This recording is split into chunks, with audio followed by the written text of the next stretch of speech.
సిరాపురి అనగా రవ్వ హల్వా తయారు చేయడానికి కావాల్సిన పదార్థాలు: 2 కప్పుల పాలు, 2 కప్పుల ఉప్మా రవ్వ, 2 కప్పుల చక్కెర, 50 గ్రాముల డ్రై ఫ్రూట్స్, 2 స్పూన్ల నెయ్యి, 1 అరటిపండు.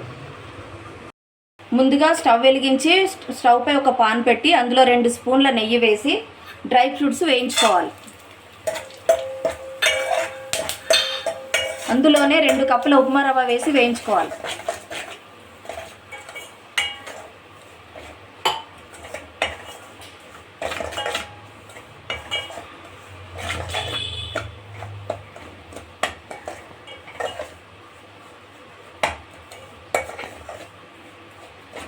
ఉప్మా రవ్వ గోల్డెన్ బ్రౌన్ కలర్ వచ్చే వరకు వేయించాలి.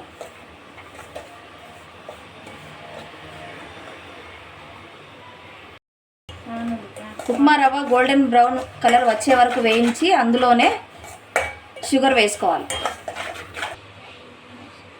తర్వాత పాలు వేయాలి.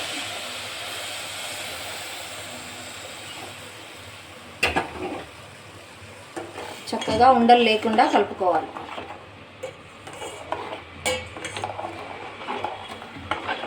ఉప్మా రవ్వ ఉడికిన తర్వాత అరటి ముక్కలను వేసి కలుపుకోవాలి. అంతే, సిరాపురి రెడీ.